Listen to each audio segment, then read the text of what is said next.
تو بہت کچھ آپ کو انٹرنیٹ پہ بھی مل جائے گا، مفسرین کی کتابوں میں بھی مل جائے گا، اور لوگوں کی اپنی اپنی تحقیقات ہیں، اپنے اپنے تبصرے ہیں. نہ میں ان تبصروں کو صحیح کہہ رہا ہوں نہ غلط کہہ رہا ہوں، کتابیں بھری ہوئی ہیں، وہ آپ جائیں پڑھیں اس کو. لیکن جتنی بات قرآن سے اور صحیح احادیث سے یاجوج ماجوج کے بارے میں ثابت ہوتی ہے، میں صرف اس کو آپ کے سامنے ابھی پیش کر رہا ہوں. پہلا عقیدہ تو یہ ثابت ہوتا ہے کہ یاجوج ماجوج ایک قوم ہے، انسان ہے، وہ کوئی انسانوں کے علاوہ کوئی الگ مخلوق نہیں ہے، لیکن ہیں بڑے فسادی. دوسری بات یہ بہت قدیم ہے، ذوالقرنین جب گئے تو اس سے پہلے کی یہ قوم ہے، اور زمین میں پہلے سے فساد مچا رہی ہے، لیکن بہت زیادہ ان کی کثرت نہیں تھی جتنی کثرت قرب قیامت میں ہوگی، کہ نسل ان کی بہت تیزی کے ساتھ بڑھ رہی ہے. تیسری بات یہ ہے کہ اللہ نے ان کو دنیا کے کسی حصے میں رکھ کے چھپا دیا ہے. چھپایا اس لیے ہے کہ ان کے ظاہر ہونے کا ایک ٹائم ہے، اور وہ ہے حضرت عیسیٰ علیہ السلام کا دور. حضرت عیسیٰ ابن مریم کے دور میں یاجوج ماجوج ظاہر ہوں گے.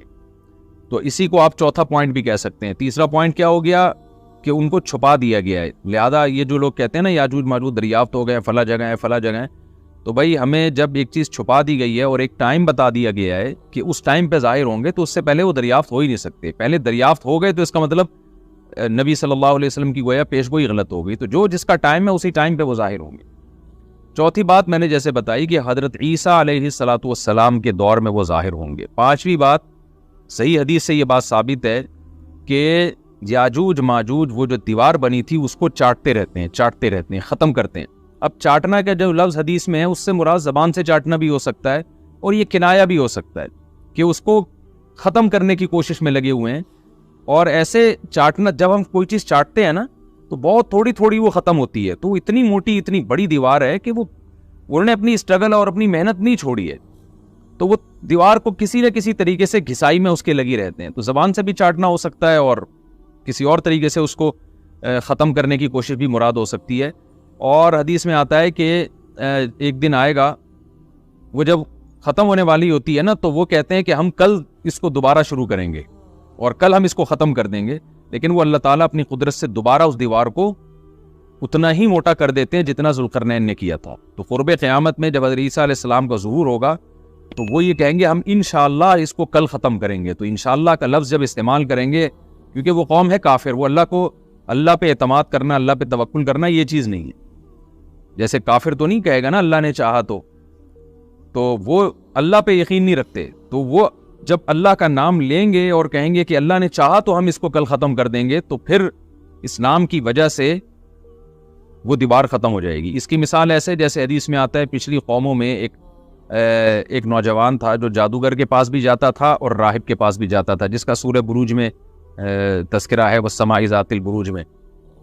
تو جب وہ نوجوان پکڑا گیا، وہ مسلمان ہو گیا تھا، بادشاہ نے اس کو بھیجا تھا جادوگر کے پاس کہ جادو سیکھے، لیکن وہ راہب کے پاس جاتا، عیسائیت سیکھی اس نے اور نیک مسلمان بن گیا. تو بادشاہ نے اس کو قتل کرنے کی حتی الامکان کوشش کی، مگر وہ قتل نہیں ہو پا رہا تھا. بادشاہ اس کو پہاڑ پہ بھیجا اپنے سپاہیوں کو لے کے کہ پہاڑ سے لے جا کے اس کو گرا دو، لیکن اللہ نے مدد کی کہ وہ سپاہی گر گئے، یہ بچ گیا. بادشاہ نے حکم دیا اس کو سمندر میں لے جا کے غرق کر دو، وہ سارے سپاہی غرق ہو گئے، یہ بچ گیا. تو کسی بھی طرح سے اس کی قتل کی کوششیں کامیاب نہیں ہو رہی تھی. تو اس نے بادشاہ سے کہا کہ تو اگر مجھے قتل کرنا چاہتا ہے نا تو چوک پہ کھڑا کر کے تیر مجھے مار اور کہے کہ بسم اللہ ورب ھذا الغلام، اس نوجوان کے رب کے نام سے میں اس کو قتل کرتا ہوں. تو اللہ کا نام لے کے مجھے مارے گا تو میں قتل ہو جاؤں گا. نوجوان یہ قربانی اس لیے دے رہا تھا کہ بادشاہ جب پوری پبلک کے سامنے اللہ کا نام لے گا تو لوگوں کو یقین آ جائے گا کہ بھئی اللہ کا نام لینے سے تو کام ہو گیا، اور اللہ کا نام لیے بغیر کام نہیں ہو رہا تھا. تو جو بادشاہ اللہ کو مانتا نہیں تھا آج اس کو بھی اللہ کا نام لینا پڑا ہے. تو نوجوان نے یہ قربانی اس لیے دی کہ بادشاہ جب اللہ کا نام لے گا لوگوں کو اللہ کی ذات پہ یقین آئے گا اور لوگ مسلمان ہو جائیں گے، عیسائیت کو قبول کر لیں گے.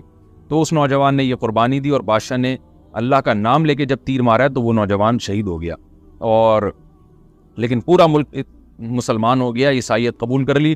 اور سورہ بروج میں پھر اللہ نے ان کا تبصرہ کیا، ان کا واقعہ بیان کیا ان کے بارے میں کہ کیسے بادشاہ نے خندقیں کھود کے پوری قوم کو جو ہے وہ جو دین سے پیچھے نہیں ہٹے ان کو کس طرح سے آگ میں پھینک دیا ان سب کو. تو اس سے پتہ چلتا ہے کہ کافر بھی بعض دفعہ جب اللہ کا نام لیتا ہے نا تو اس کو دنیاوی فائدہ ہو جاتا ہے. تو یاجوج ماجوج بھی تنگ آ کر پھر اللہ کا نام لیں گے اور کہیں گے اللہ نے چاہا تو ہم اس دیوار کو کل ختم کر دیں گے، اور بالآخر وہ دیوار ختم ہو جائے گی پھر قرآن کے الفاظ ہیں آگے کہ جب یہ دیوار ختم ہوگی وَتَرَكْنَا بَعْضَهُمْ يَوْمَئِذٍ. اچھا ہاں، میں بتا رہا تھا کہ حدیث سے کیا پوائنٹ پتہ چلتے ہیں، تو یہ 5 پوائنٹ ہو گئے. چھٹا پوائنٹ یہ کہ حضرت عیسیٰ ہی کے دور میں یہ کسی وبا کے ذریعے ہلاک ہو جائیں گے. حضرت عیسیٰ علیہ الصلوۃ والسلام اتنے زیادہ ہوں گے کہ ان سے لڑنا ممکن نہیں ہوگا، جیسے کہ قرآن میں بھی آ رہا ہے وَتَرَكْنَا بَعْضَهُمْ يَوْمَئِذٍ يَمُوجُ فِي بَعْضٍ. ہم ان میں سے بعض کو بعض کے اندر گھسا دیں گے. اتنی کثرت سے ایک دوسرے میں ہی، اب آبادی کی کثرت بہت ہوگی، ان کی گھسے ہوئے ہوں گے ایک دوسرے میں، یہ جیسے چیونٹی اور مکوڑے ہوتے ہیں، تو ان سے لڑنا ممکن نہیں ہوگا. تو حضرت عیسیٰ علیہ الصلوۃ والسلام لوگوں کو لے کے کوہ طور پہ چلے جائیں گے، اور باقی مسلمان وہ اپنے اپنے گھروں کے اندر بند ہو جائیں گے، اور پھر اللہ کی طرف سے ایک وبا آئے گی، اور اس وبا میں یہ سارے کے سارے ہلاک ہو جائیں گے. اور پھر جب ہلاک ہو جائیں گے تو اتنی زیادہ ان کی لاشیں زمین پہ ہوں گی، اتنی زیادہ کہ انسانی آبادی ان کی لاشوں سے متعفن ہونا اور بیمار ہونا شروع ہو جائے گی. ان کی لاشوں سے بدبو اٹھے گی، اور ظاہر ہے انسان ہوں گے یہ، تو اس کی وجہ سے جو زمین کا ماحول خراب ہوگا. پھر حضرت عیسیٰ علیہ الصلوۃ والسلام اللہ سے دعا مانگیں گے کہ اللہ تعالیٰ ان کو کسی طرح ٹھکانے لگائے، کوئی انتظام کرے. پھر حدیث میں آتا ہے بارشیں ہوں گی اور سیلاب آئیں گے، اور ان کی لاشیں بہہ بہہ کے پانیوں میں جا کے، سمندروں میں جا کے ختم ہو جائیں گی. اللہ تعالیٰ ان کو اس طرح سے ٹھکانے لگائے گا. تو یہ یہاں تک جتنے بھی مضامین ہیں یہ صحیح حدیث سے ثابت ہے. تو قرآن کہتا ہے وَتَرَكْنَا بَعْضَهُمْ يَوْمَئِذٍ يَمُوجُ فِي بَعْضٍ. ہم ان میں سے بعض کو بعض میں چھوڑ دیں گے، بہت کثرت ہوگی. وَرُفِخَ فِي الصُّورِ. اور پھر سور پھونکا جائے گا. قرآن میں تو یہ کہ سور پھونکا جائے گا ایسے لگ رہا ہے جیسے فوراً پھونکا جائے گا، مگر احادیث میں تفسیر ہے کہ فوراً نہیں پھونکا جائے گا.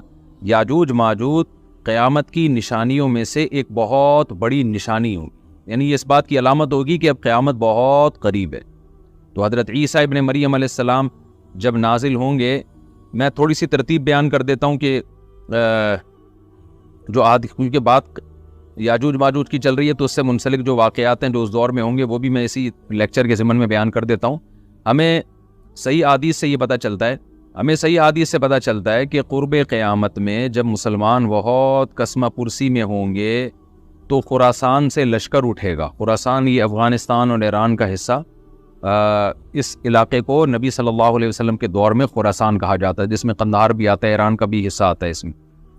تو یہاں سے لشکر اٹھے گا، مجاہدین لڑیں گے بہت بڑی تعداد میں، دنیا میں جہاد ہوگا. مسلمان ظلم کی چکی میں پس کے تنگ آ چکے ہوں گے، اور لڑتے لڑتے حدیث میں آتا ہے اتنی بڑی بڑی لڑائیاں ہوں گی کہ 1/3 مسلمان شہید ہو جائیں گے اس میں. 1/3 مجاہدین جو لڑنے والے ہوں گے، اور 1/3 جو ہوں گے وہ میدان جنگ سے بھاگ جائیں گے، اور 1/3 کو اللہ فتح عطا فرمائے گا. تو جو 1/3 میدان جنگ سے بھاگ جائیں گے، نبی صلی اللہ علیہ وسلم نے فرمایا ان کی توبہ کبھی قبول نہیں ہوگی. جو 1/3 شہید ہو جائیں گے وہ افضل ترین شہداء ہوں گے اس وقت کے، اور 1/3 کو اللہ تعالیٰ غلبہ عطا فرمائیں گے. ایک واقعہ تو ہمیں قرب قیامت میں نبی صلی اللہ علیہ وسلم سے یہ ملتا ہے صحیح حدیث سے. دوسرا ہمیں یہ ملتا ہے کہ قرب قیامت ہی میں مسلمان قسمہ پرسی کا شکار ہوں گے، تو تلاش کریں گے حضرت مہدی کو، کیونکہ حضرت مہدی وہ شخصیت ہیں جن پہ تمام نیک لوگ جمع ہو جائیں گے، اور وہ مسلمانوں کی میدان جنگ میں کمانڈ کریں گے، جہاد میں کمانڈ کریں گے. تو ان کو بیت اللہ میں تلاش کیا جائے گا. وہ رسول اللہ صلی اللہ علیہ وسلم کی اولاد میں ہوں گے، اور لوگ ان کو پہچان لیں گے، اہل اللہ پہچان کر ان کو اپنا امیر بنائیں گے، اور ان کی قیادت میں پھر لڑائی اور جہاد شروع ہوگا. اور یہ لڑائی جب دمشق میں لڑائی ہو رہی ہوگی تو دمشق میں عصر کی نماز کے وقت حضرت مہدی، میں نے جو یہ کہا کہ دمشق میں لڑائی ہو رہی ہوگی، مقصد یہ نہیں ہے کہ دمشق کوئی میدان جنگ بنا ہوا ہوگا، مقصد یہ ہے کہ وہ مجاہدین کا لشکر دمشق میں ہوگا عصر کی نماز کے وقت. لڑائی چاہے کسی اور میدان میں ہو رہی ہو، لیکن حدیث میں ہمیں دمشق کا تذکرہ ملتا ہے. تو دمشق میں حضرت شام کا تذکرہ ملتا ہے، اور جو قرائن ہمیں ملتے ہیں وہ دمشق کی ایک خاص مسجد ہے. وہ مسجد حضرت مفتی تقی عثمانی صاحب اور مفتی رفیع عثمانی صاحب نے اس کو ہائی لائٹ بھی کیا، لیکن وہ یقینی نہیں ہے. میں خوب سمجھے، انہوں نے اس کا بھی تبصرہ کیا کہ اس کے بارے میں کوئی یقین نہیں ہے. تو حضرت مہدی عصر کی نماز پڑھا رہے ہوں گے، لوگ امامت میں آپ کے پیچھے کھڑے ہوں گے، یہاں تک کہ مسجد کے مینار پر، آج بھی وہ مینار موجود ہے جس کے بارے میں غالب گمان ہے کہ یہ وہ مینار ہے جہاں حضرت عیسیٰ علیہ السلام نازل ہوں گے. غالب گمان کے درجے میں کہا جا سکتا ہے، ورنہ پھر اسی کے اڑوس پڑوس میں کوئی مسجد ہوگی. میرا اگر شام جانا ہوا تو انشاءاللہ میں ارادہ ہے کہ میں ولاگ میں اس مسجد کا بھی تذکرہ کروں گا، اس جگہ کا بھی تذکرہ کروں گا. لیکن میں پہلے یہ بات بتا دوں کہ وہ 100% یقینی نہیں ہے. ایسا نہ ہو کہ اس مسجد کے مینار پہ چڑھ کے لوگ جو ہے وہ اس کے کوئی مینار کو ہی چاٹنا شروع کر دیں تبرک کے طور پہ.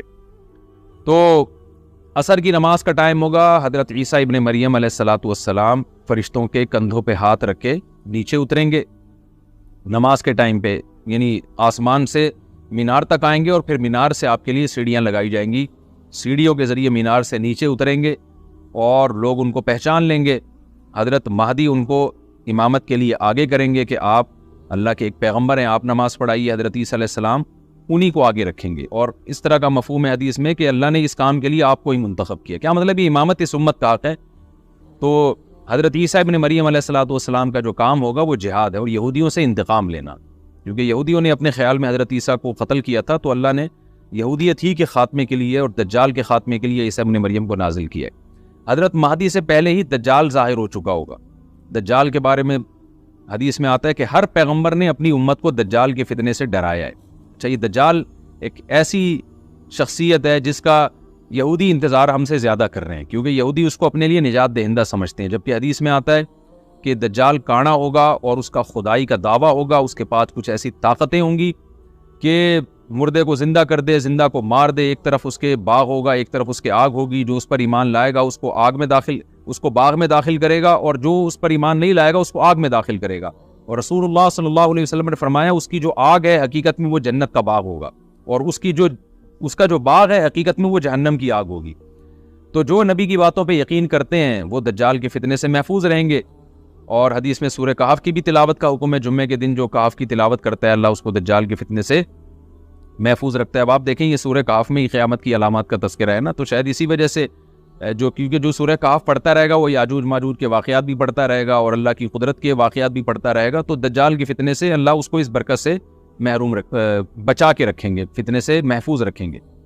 تو وہ ایسی طاقتیں دکھائے گا, بے وقوف لوگ اس پہ ایمان لے آئیں گے. حدیث میں آتا ہے کہ کاڑا کبھی بھی خدا نہیں ہو سکتا, یعنی اس کی تو ایک آنکھ ہوگی نہیں, لیکن بے وقوف لوگ اس کے یہ کچھ ظاہری کمالات دیکھیں گے, یہ نہیں دیکھیں گے کہ یہ تو شکل بھی اس کی اچھی نہیں ہے, یعنی خدا کم از کم جمال والا ہوتا ہے نا, یہ تو ہے بھی کانا. اور اس کے بڑا بڑا کافر بھی لکھا ہوا ہوگا واضح طور پر, جس سے پتہ چلے گا. لیکن احمق اور بیوقوف لوگ جیسے روحانی عامل کو کچھ شعبدے دیکھ کر ان پہ سے متاثر ہو جاتے ہیں نا, روحانی عاملوں کے شعبدے دیکھ کے, تو ایسے ہی دجال کے شعبدے دیکھ کے متاثر ہوں گے. تو بہت لوگوں کو, خلقت کو, بہت بڑی امت کو گمراہ کرے گا دجال. اہل اللہ کو اللہ تعالیٰ اس کے فتنے سے محفوظ رکھے گا. پھر حضرت عیسیٰ ابن مریم جب نازل ہوں گے تو وہ دجال کو قتل کریں گے. حدیث میں آتا ہے کہ نیزے کے ذریعے گھوڑے پہ بیٹھ کے قتل کریں گے. علماء نے اس حدیث کا دو مطلب بیان کیے ہیں کہ یا تو اس کا مطلب یہی ہے کہ واقعی گھوڑے پہ بیٹھیں گے, نیزہ استعمال کریں گے, اور زمین جو ہے وہ اتنی پہلے اس سے جنگیں ہو چکی ہوں گی کہ لوگ دوبارہ تلواروں گھوڑوں کی طرف آ جائیں گے. اس بات کا امکان ہے, ہر ملک ایٹمی طاقت بن چکا ہے, تو اگر یہ ایٹم بم سارے ملک آپس میں چلا دیں تو ہم دوبارہ گدے گھوڑوں والی زندگی پر آ جائیں گے. ٹیکنالوجی ساری تباہ برباد ہو جائے گی, انسان کی ترقی. تو اس بات کا بھی امکان ہے کہ کوئی اس سے پہلے ہو سکتا ہے کوئی ایسی جنگ عظیم ہو کہ انسانیت دوبارہ پہاڑوں پتھروں کے دور میں آ جائے. لیکن ظاہر یہ معلوم ہوتا ہے کہ رسول اللہ صلی اللہ علیہ وسلم نے جو کلام کیا ہے, ظاہر ہے اس دور کے لحاظ سے جو لوگوں کے جہاں تک جو لوگوں کی مینٹل اپروچ ہے وہاں تک, تو نبی صلی اللہ علیہ وسلم میزائل یا اور ٹینکوں کا تذکرہ کرتے تو کیا سمجھ میں آتا. تو گھوڑے سے مراد ہے جو اس زمانے کا گھوڑا ہوگا, اور نیزے سے مراد ہے اس زمانے کا جو اسلحہ ہوگا, کیونکہ نیزہ نبی کے دور کا ایک مناسب اسلحہ تھا اور گھوڑا نبی کے دور کی میدان جنگ کی ایک مناسب سواری تھی. تو اس سے یہ بھی پتہ چلتا ہے کہ ہو سکتا ہے عیسیٰ ابن مریم نیزے کے بجائے کلاشنکوف کا استعمال کر لیں, تو یعنی وہ نیزہ جو ہے وہ اس کلاشنکوف کی یا جو بھی اسلحہ اس وقت حضرت عیسیٰ ابن مریم استعمال کریں گے اس کی ایک تعبیر ہے. اس کا بھی پورا امکان ہے. تو ہمیں بہرحال اتنا ایمان ہمارے لیے ضروری ہے کہ دجال کو قتل کرنے والی جو ذات ہے, جو شخصیت ہے, وہ عیسیٰ ابن مریم علیہ الصلاۃ والسلام. تو حضرت عیسیٰ کے ذریعے اللہ تعالیٰ دجال کو قتل کریں گے, اور حضرت عیسیٰ کی قیادت میں زبردست جہاد ہوگا. حدیث میں آتا ہے کہ عیسیٰ ابن مریم اس دنیا کو امن سے بھر دیں گے. اتنا امن ہو جائے گا اور اتنی مالی فراوانی ہوگی, اتنی مالی, کیونکہ دنیا میں مال بہت ہے, ڈسٹریبیوشن صحیح نہیں ہے, جو تقسیم ہے نا مال کی وہ ظالمانہ ہے, جس کی وجہ سے غریب سے غریب تر ہے, امیر سے امیر تر ہے. حضرت عیسیٰ ابن مریم ایسا نظام قائم کریں گے کہ جس سے مال کی صحیح تقسیم, اور لوگ اٹھیں گے, زکوٰۃ کا مستحق تلاش کریں گے, اور لوگوں کو زکوٰۃ کا مستحق نظر نہیں آئے گا. غریب تلاش کرنا مشکل ہو جائے گا. یعنی ایک آدمی, حدیث کے مفہوم ہے کہ زکوٰۃ لے کے گھومتا رہے گا اور اس کو کوئی غریب نہیں ملے گا, اتنی مالی فراوانی ہو جائے گی. پھر ترمذی کی روایت میں آتا ہے کہ اللہ کی طرف سے برکتیں ایسی نازل ہوں گی کہ بڑے بڑے انار پیدا ہوں گے، بڑے بڑے انگور پیدا ہوں گے، زمین اپنی برکتیں کھول دے گی، اور حضرت عیسیٰ علیہ السلام خنزیر کو بھی دنیا سے ختم کر دیں گے خنزیر کی نسل کو ختم کر دیا جائے گا، وَيَضَعُ الْجِزْيَةَ، اور جزیہ کا نظام ختم، اما الاسلام و اما السیف، یا تو تلوار یا اسلام، اس کے علاوہ نہیں۔ تو نبی صلی اللہ علیہ وسلم کو اللہ نے جس مقصد کے لیے دنیا میں بھیجا تھا، اس مقصد کی جو تکمیل ہے وہ عیسیٰ ابن مریم کے ذریعے۔ باقی اس میں حکمتیں کیا ہیں، اس پر میرے الگ سے بیانات موجود ہیں کہ اللہ نے حضرت عیسیٰ ابن مریم کا انتخاب کیوں کیا اس کام کی تکمیل کے لیے، اسی امت میں کوئی کیوں منتخب نہیں کر لیا، یا یہ کہ پیغمبر صلی اللہ علیہ وسلم ہی کے ذریعے پوری دنیا میں اسلام کو غالب کر دیا جاتا، اس میں کیا حکمتیں ہیں، اس پر میرے الگ سے بیانات موجود ہیں۔ ابھی تو میں کوشش کرتا ہوں کہ تفسیر سے میں جو ٹو دا پوائنٹ بات ہے اس سے یہاں اس لیکچر میں نہ ہٹ۔ تو اسی وقت میں حضرت عیسیٰ ابن مریم اس کو یاجوج ماجوج کو قتل کرے گی اور دنیا انصاف سے بھر جائے گی، اور اللہ تعالیٰ نے جو پیغمبروں کو دنیا میں بھیجا تھا اس کا مقصد کیفیت اور کمیت دونوں لحاظ سے حاصل ہو جائے گا۔ اس کے بعد پھر آہستہ آہستہ دنیا میں زوال شروع ہوگا، اور پھر جب پوری دنیا کے لوگ زوال کا شکار ہوتے ہوتے کفر کی طرف جائیں گے، گناہوں کی طرف، اور حدیث میں آتا ہے جب تک ایک شخص بھی اللہ کا نام لینے والا ہوگا اس دنیا پر قیامت نہیں آئے گی، یہاں تک کہ آخری شخص جب دنیا سے اٹھے گا جو اللہ کا نام لیا کرتا تھا، اس کے بعد اللہ تعالیٰ سور پھونکیں گے، جبریل کو حکم دیں گے سور پھونکنے کا، اور اس دنیا کو تباہ و برباد کر دیا جائے گا۔ تو آگے قرآن کہتا ہے وَنُفِخَ فِي الصُّورِ، اور پھر سور میں پھونکا جائے گا، فَجَمَعْنَاهُمْ جَمْعًا، پھر ہم ان تمام انسانوں کو جمع کر دیں گے، وَعَرَضْنَا جَهَنَّمَ يَوْمَئِذٍ لِلْكَافِرِينَ عَرْضًا، اور قیامت کے دن ہم جہنم کو یومئذ، جس دن ایسا ہوگا یعنی جس دن سور پھونکا جائے گا، یہ دوسرا سور مراد ہے، للکافرین عرضا، کافروں کے سامنے پیش کر دیں گے، الذین کانت اعینہم فی غطاء عن ذکری، یہ وہ لوگ ہیں جن کی آنکھیں میری یاد سے پردے میں پڑی ہوئی تھی، یعنی میری یاد کی چیزیں ان کو نظر ہی نہیں آتی تھی، غفلت میں پڑی ہوئی تھی جن کی آنکھیں، وکانوا لا یستطیعون السمع، اور یہ سننے کی صلاحیت بھی نہیں رکھتے تھے، نہ حق بات سنتے تھے نہ حق دیکھتے تھے، بس اپنے خواہشات کی جو چیزیں ہیں وہ ان کو اچھی لگتی تھی اور وہی ان کو سمجھ میں آتی تھی۔ تو یہ ہمارا رکوع الحمدللہ کمپلیٹ ہو گیا۔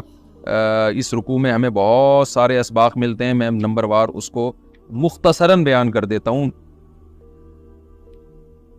پہلی بات تو یہ کہ دیکھیں اللہ تعالیٰ نے کیسے کیسے بادشاہ دنیا میں بھیجے اور کتنے پاورفل بادشاہ۔ حضرت ذوالقرنین کا نام ہی قرن والا، دو کناروں والا، زمین کے بہت بڑے حصے کو حضرت ذوالقرنین نے فتح کیا، اور اللہ کے نیک بندے کیسے اللہ کے راستے میں لڑتے رہے ہیں۔ تو یہ جو لوگ بیٹھ جاتے ہیں نا بس عبادت کرو اور لڑائی وڑائی اسلام میں ہے ہی نہیں، یہ دنیا میں کوئی بھی عقل مند اس نظریے کا حامی نہیں ہوگا۔ تو طاقت اور قوت کی اسلام میں بہت زیادہ اہمیت ہے۔ اس سے ہمیں یہ بھی پتہ چلتا ہے کہ اپنے ملک کی، خاص طور پر اسلامی ملک کی جو فوجی قوتیں ہیں، جو فوجی طاقتیں ہیں، ان کی ہمیں قدر کرنی چاہیے، کیونکہ اگر کوئی بھی ملک عسکری لحاظ سے کمزور ہو جائے، کیونکہ اللہ تعالیٰ تو جو عسکری لحاظ سے طاقتور قومیں تھیں اللہ نے ان کا کتنا تذکرہ کیا، ہاں وہ اللہ کے باغی نہ ہو۔ تو اسلامی ملک میں کوئی بھی اسلامی کنٹری ہے، چاہے سعودی عرب ہے، چاہے پاکستان ہے، چاہے ترکی ہے، کوئی بھی اسلامی کنٹری ہے، اس کی فوج کی قدر کرنی چاہیے، کیونکہ اسی کی وجہ سے ملک کا بارڈر محفوظ ہوتا ہے۔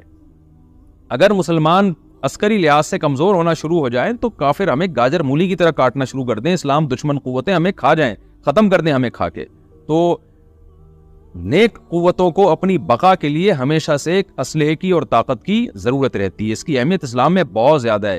موسیٰ علیہ السلام کے بعد کتنے بڑے بڑے جنگی کمانڈر پیدا ہوئے، ذوالقرنین کا اللہ نے کیسا تذکرہ کیا، ذوالقرنین کی عبادت کا کہیں بھی تذکرہ نہیں، حالانکہ وہ بڑے عبادت گزار بھی تھے۔